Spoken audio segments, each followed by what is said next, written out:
I'm Salochini Rupnaran and welcome to the LRTVS Newswatch for Tuesday, December 02, 2025. Making the headlines this evening. Utility companies have now joined the First Lady, Her Excellency Ms. Arya Ali, in launching advanced services at the Center for Equity, Opportunity and Innovation at Palmyra. A 12-member jury has been impaneled for the murder trial of a teen quarantine pensioner who was killed in 2020. And a Berbice man is dead while his pregnant wife is injured following a crash along Good Hope Mahika Berbice. We will bring you the full details of those and other stories when Newswatch returns.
Welcome back, and now for the news and details. Utility companies have now joined the First Lady, Her Excellency Ms. Arya Ali, in launching advanced services at the Center for Equity, Opportunity and Innovation at Palmyra. More details in this report. First Lady, Her Excellency Ms. Arya Ali, on Monday, December 01, 2025, visited the Center for Equity, Opportunity and Innovation at Palmyra in Region 6, where a new initiative to advance services for persons with disabilities was implemented. The visit comes just days before the global observance of International Day of Persons with Disabilities on December 3rd. As part of the expanded services at the center, several major utility and service companies have now partnered with the facility to provide on-site customer service. Among the companies establishing dedicated service desks are the Guyana Water Incorporated, GWI, the Guyana Power and Light, GPL, MMG, One Communications, Digicel, and MoneyGram. First Lady expressed her enthusiasm for the initiative, noting that Region 6 is only the beginning of what she envisions as a nationwide push to improve access and opportunity. I cannot say how happy again I am that you can put financial empowerment in the hands of these people. So I just want to say thank you. Absolutely beneficial to all of us, not just the persons with disability or the persons who are being hired, but as a country as in the whole. So I want to say thank you. And this is just one of many, right? So this is our pilot project and we cannot see it fail. And thank you all for coming on board, and we're going to make it a huge success. Thank you. Minister of Public Utilities and Aviation Honorable Deodat Indar emphasized that the establishment serves a dual purpose. The utility companies will employ that person under their payroll to work here, and through the Office of the First Lady, the Ministry of Finance and government efficiency and our Ministry at Public Utilities and Aviation. We will work with all of the permitting, all of the systems that have to be in place for the utility companies to make sure they operate here with as much ease as. Also speaking at the event was Minister within the Office of the President with responsibility for finance, Honorable Dr. Ashni Singh, who reiterated President Dr. Mohamed Irfan Ali's position that every citizen should be able to participate meaningfully in Guyana's expanding economy. Contribute to aggregate economic activity and must also be able to acquire a level of economic independence that they're able to take care of themselves. And it's for this reason that he has placed the level of emphasis that he has on initiatives that are aimed to improve the circumstances of the most vulnerable and initiatives that are aimed to improve the circumstances particularly and improve the opportunities enjoyed, particularly by persons living with disabilities. And of course, this particular stream of work, this particular initiative, the whole conceptualizing of this building, is of course the initiative of the First Lady. And we are indebted to you, Madam First Lady, for conceptualizing this center, for bringing it to fruition, in the first instance, bringing the center to fruition in such record time. And the center Chairperson of the National Commission on Disability, Ganesh Singh, highlighted the significance of the center's accessibility. Ensures that persons with disabilities that were employed here, they now have permanent employment through these companies. And I hope it's a start, and most of these companies here are private sector agencies. And I hope other private sector entities will see this and ensure that they too can come on board to employ more persons with disabilities. What we need to consider is that very often persons with access challenges, those individuals that use wheelchairs and so forth, are unable to go to most of the existing facilities to pay their bills, to make a query, or to collect their overseas remittances. They have to send someone with an authorization. Now they can do so in a facility that is fully accessible. The Center for Equity, Opportunity, and Innovation is expected to serve as a model for similar facilities across the country. Reporting for the LRTVS Newswatch, Salojni Rupnarayan. The Ministry of Health has wrapped up a major inspection on health facilities across Region 6. Monique Baldwin tells us more. The Ministry of Health recently inspected the health facilities within Region 6 as part of a wider initiative to assess service delivery and identify areas for improvement. Following the inspection, Director General of Health Services, Dr. Vishwa Mahadio, along with his team, provided insight on their findings, noting that the inspection focused on patient care, staffing levels, the availability of medical supplies, and the overall functioning of health centers and hospitals in the region. Dr. Mahadio reported that while several facilities are performing well, the ministry identified areas that require urgent attention, including infrastructure upgrades and the need for additional personnel in specific departments. Today's visit was good and bad. I will deal with the negatives first. Do we have things to correct? Yes, we do. Is there a lot that we have? Dr. Mahadio stated that the team is expected to compile the findings and implement targeted improvements in the coming weeks. Systems, just before you came, we had a meeting dealing with these issues and dealing with suggestions from all the players who visited. And we have already come up with a list of things that has to be done to ensure that we have more day-to-day oversight, we have a better quality of management, and more importantly, and what I'd like to emphasize, is that persons will be held accountable for the job that they are supposed to do. The work that they are supposed to do, not only numbers, but we are talking quality of work. The patients must reap the benefits of the huge amount of monies, taxpayers' monies, that the President Irfan Ali-led government has been investing in healthcare.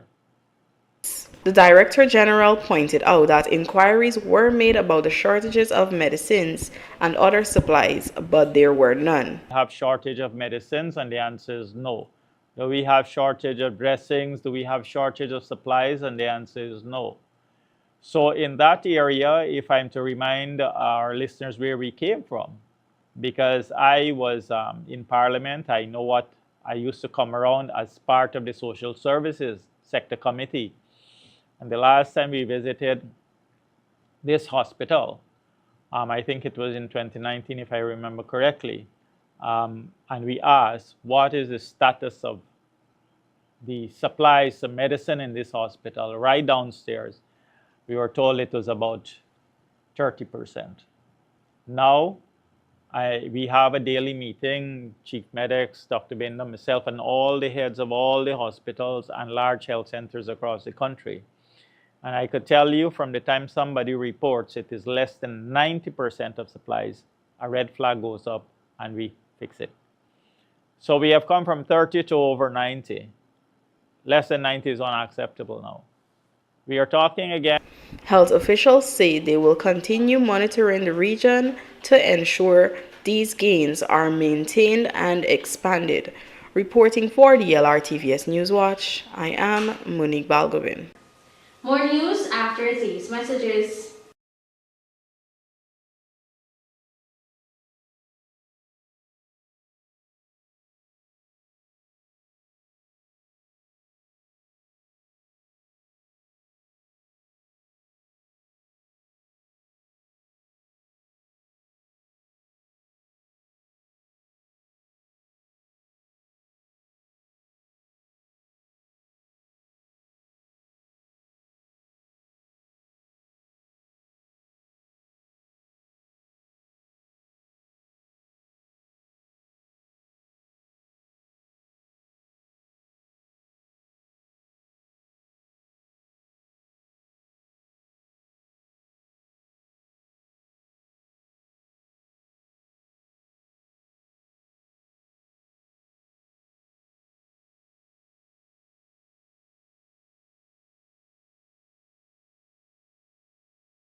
You are watching the LRTVS Newswatch. Now for more news.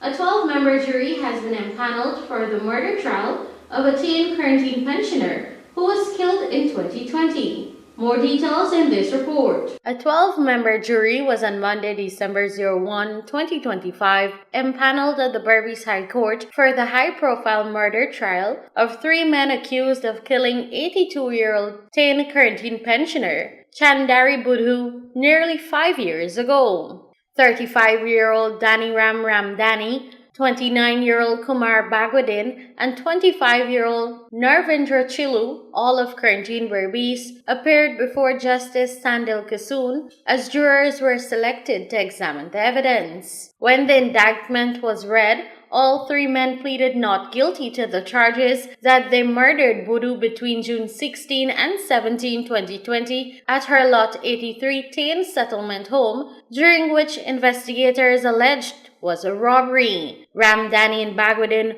were represented by attorney-at-law Kevin Morgan, while Chilu is represented by attorney-at-law Vinay Punwam. The prosecution is led by State Prosecutor Cecilia Kerbin. Budhu, who was 82 at the time of her death, was found dead in her home following the attack, and a month-long investigation eventually led to the arrest of the 3 men now facing trial. Reporting for the LRTVS Newswatch, Salochni Rupnarayan. Police in Region 6 have launched an investigation after a routine stop in Caribbean led to the discovery of suspected cocaine. Monique Balgobin joins us with more details. Police in Regional Division Number 6 are probing the discovery of a quantity of suspected cocaine following an operation conducted on Monday, December 1st, 2025 at around 1840 hours at Scottsburg Public Road, Riverton. According to reports, officers acted on information received and stopped a motor car on the roadway. A search was conducted on the driver, a 37-year-old man from the number 77 housing scheme, Riverton. During that search, police found 2 transparent plastic bags containing a hard, rock-like creamy substance in the pocket of his pants. The substance is suspected to be cocaine. The driver was arrested and taken to the Springlands police station, where the suspected narcotics were weighed in his presence. The total amounted to 63.1 grams.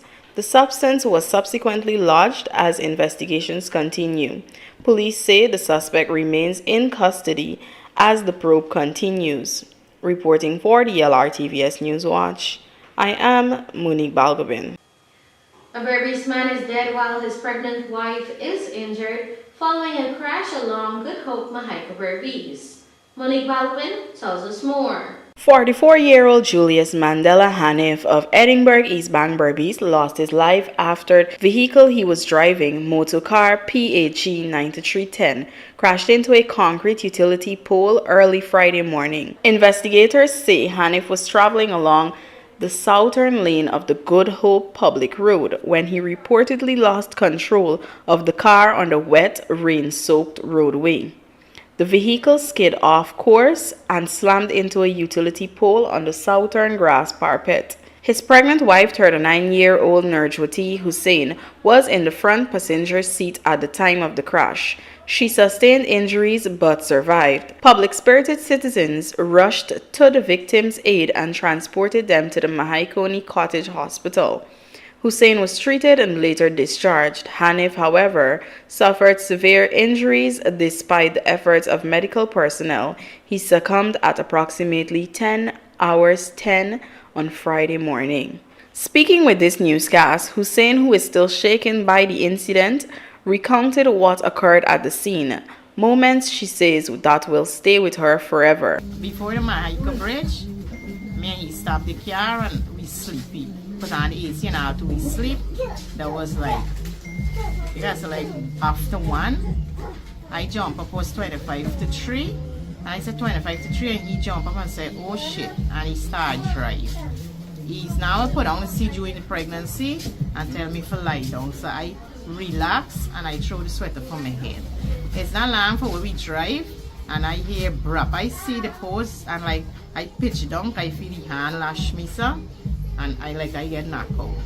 I catch back myself again, I hear another brap, and there's a concrete post and I see, and when I go to get up, I follow the car, I holler for help. 2 neighbors come out, because no car, they just stop and drive. The 2 neighbors come out, it's an old man help me. And I bypass, and he holler, cause it's you, that is my cousin, named Kevin.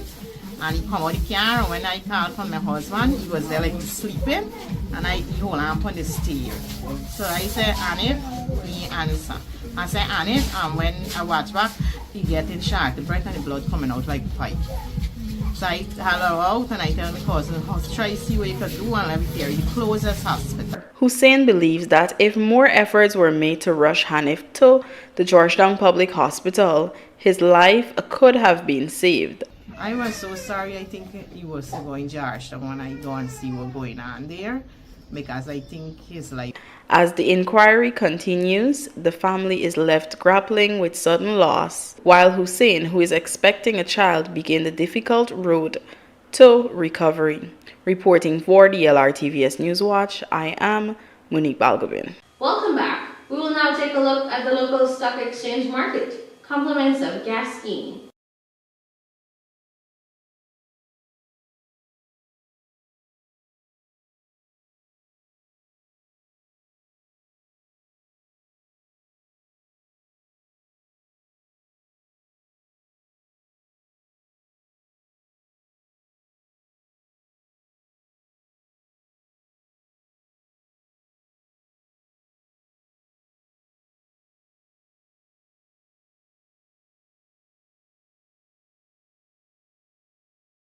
Now for the bridge report. The Berbice River Bridge will be closed to vehicular traffic on Wednesday, December 03, 2025 from 14 hours 35 for 1.5 hours. The schedule is subjected to change without notice. Weather report, thunderstorms tonight with a high of 83 degrees Fahrenheit and a low of 77 degrees Fahrenheit. There is a 57% chance of precipitation. Tomorrow, cloudy with a high of 87 degrees Fahrenheit and a low of 77 degrees Fahrenheit. And that's a wrap of tonight's edition of the LRTVS Newswatch. In case you missed the newscast, you can visit our YouTube channel at LRTVS Newswatch to stay abreast about what is happening around you. Remember to subscribe and click the bell icon to know when we post the next video. On behalf of the news, technical, and production team, I'm Salochini Rupnaran. Thank you for watching.